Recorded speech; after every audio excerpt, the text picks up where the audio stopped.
Hey guys! So we are going to talk today about why we chose to homeschool the kids. So they weren't actually always homeschooled. Landon had gone to school for a couple of years. Danica did JK. And then her first year, which was JK, every single day she'd come home and she'd scream and scream and scream and scream. It was actually really horrific. Um, so Landon had been in, what was he in? Three. He was in grade 3, but he was in what, Cubs? Yes. Is that what it was? Mm-hmm. So Landon was in Cubs, and he was one of the only schooled children in Cubs. Um, yeah, like the rest were all homeschooled. So I had lots of people to talk to about it. And then we met with this wonderful, wonderful couple who had been homeschooling for years, and Dan was definitely not on board with the homeschooling. So we met the couple, and he agreed to allow me to try it for 1 year. What made you agree to allow me to try it?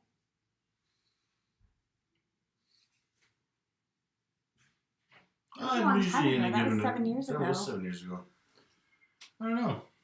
So sure, why not? Something we really wanted. It's the ability to travel, the ability to visit. Because at the time I was living about 6 hours away for work, I think, and it just seemed like a good option to do.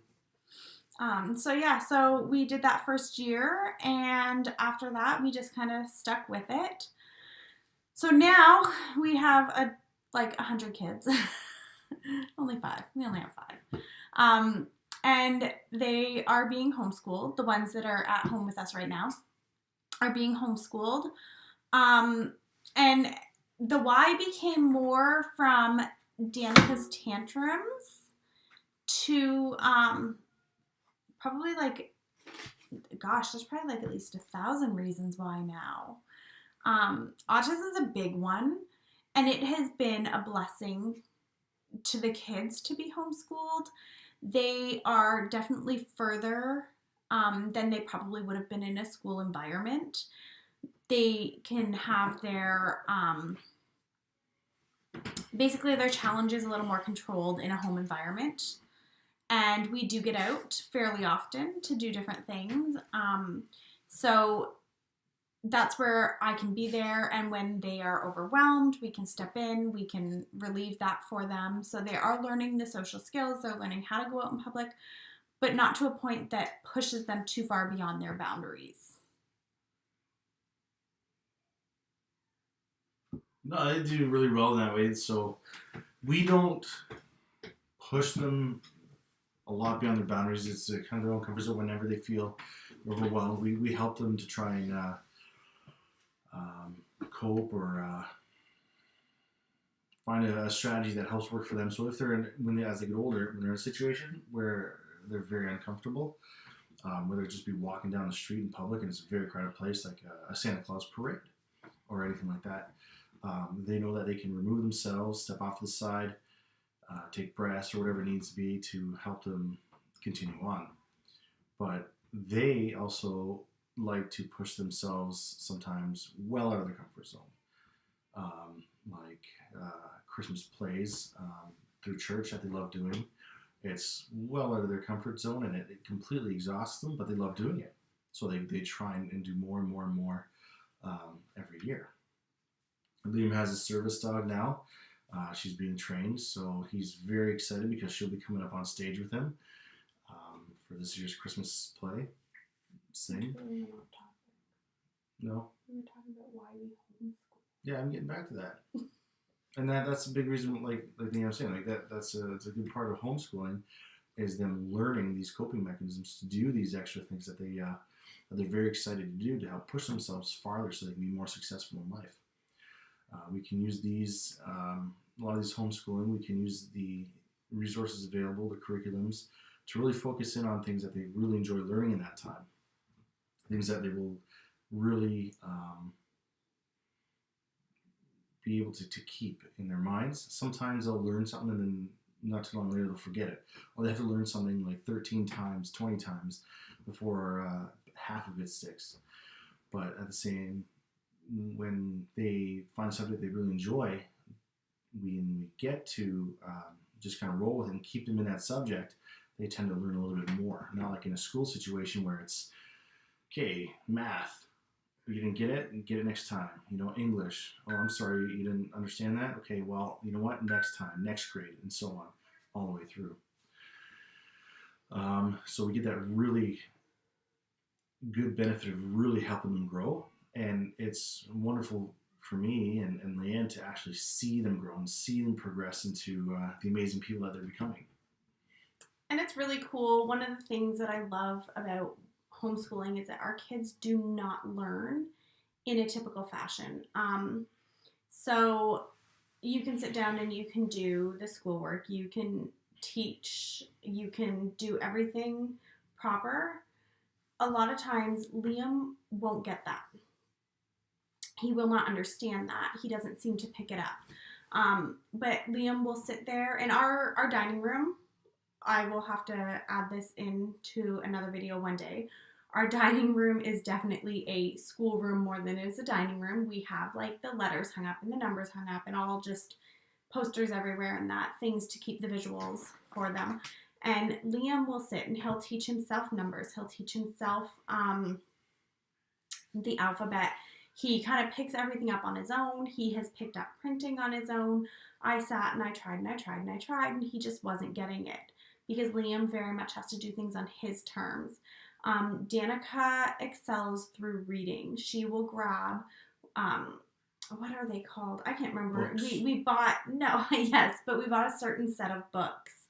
And they're amazing books. And she'll grab them and she'll read them and she retains this information, but she does it on her terms. All the kids definitely retain the information on their term. And I don't think that's an autism thing. I think that's a people thing. If you think back to when you were in high school or elementary school, I mean, some of the basics that have stuck on how to write, how to read, how to spell, how to do that stuff. But there's a lot of concepts you were probably taught that you're done. It kind of went in one ear, wrote it on a test and left your brain after that. A lot of the stuff my kids learn at this point, it's because they want to learn it. So it sticks. Landing generally can answer almost any question about dinosaurs. He went through a phase of being very, very obsessed.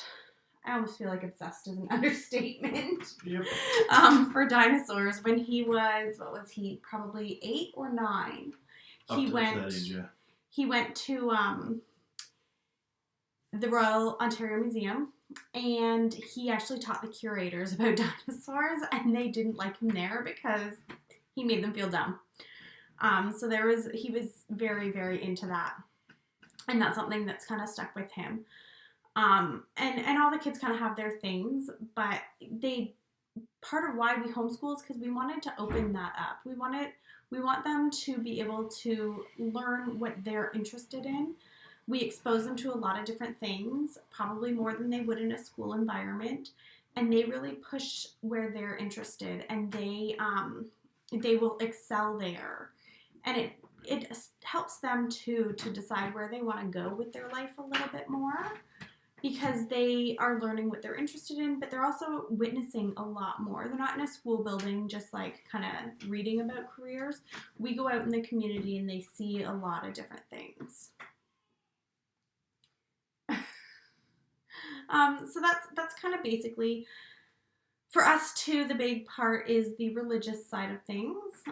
We want them to have God as their center and their focus. And we totally understand that is not for everybody. Even other Christians, sometimes that's not where they want the center of their education. It's definitely where we have chosen to center the education. So we have found curriculum that the kids really, really enjoy, and it's God-centered. We do some stuff that's also secular just because it's nice to have once in a while. But yeah, so we have a lot of whys, but those are some of our main ones right now. I find each year there's more whys as things come out in the news about schools now, or just as we witness different things the kids do, especially Dan, who and this is why we homeschool. Like the whys kind of grow and grow and grow.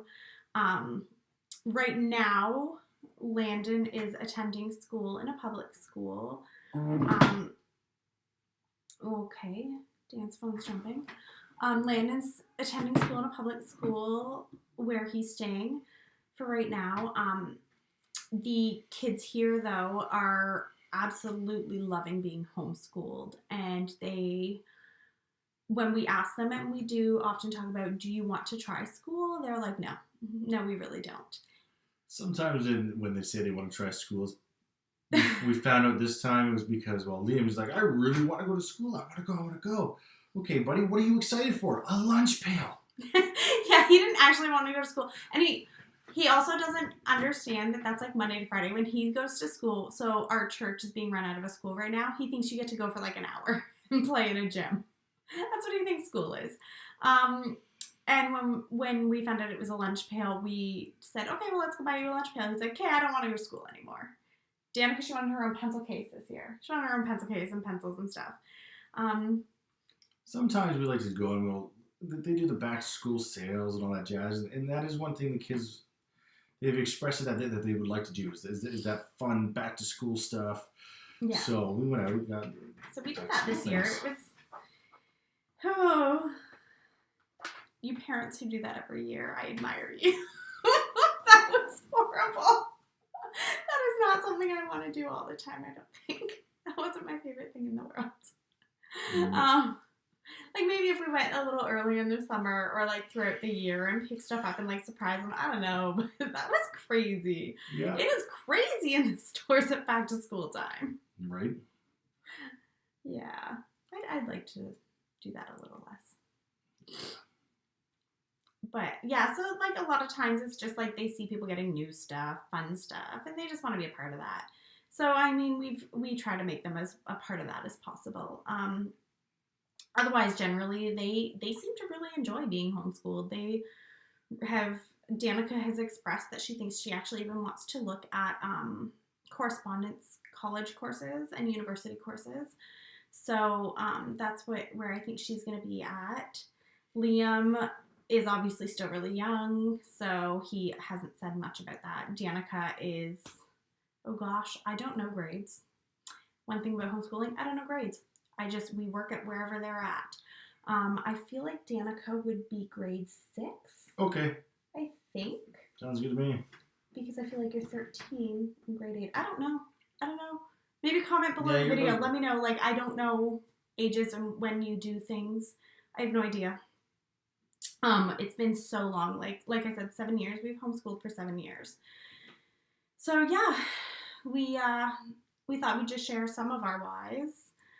If you had any other questions about why we homeschool specifically, or any questions about what we use for curriculum or anything, feel free to ask. If you'd like, I could definitely do a video showing you all the different, we really do an array of curriculum. We don't buy like that one, all of the same curriculum. We do a huge array. It would have to be a mini series. Well, no. It is an array. So, like, some kids do one curriculum, some kids do another. It's just very... It's tailored to their educational needs. Yes. So, if you're curious, I would love to do a video. I can show you all the different books and everything that we use. Yeah. So, if you have any questions, feel free to ask. We are generally open books about a lot of stuff. Because we really want to make sure that we're giving you guys encouragement if you're struggling or if you're unsure about decisions, and we're here to help out. And if you have questions about autism or anything else, definitely feel free to ask and we can address them all. All right, have a great day, guys.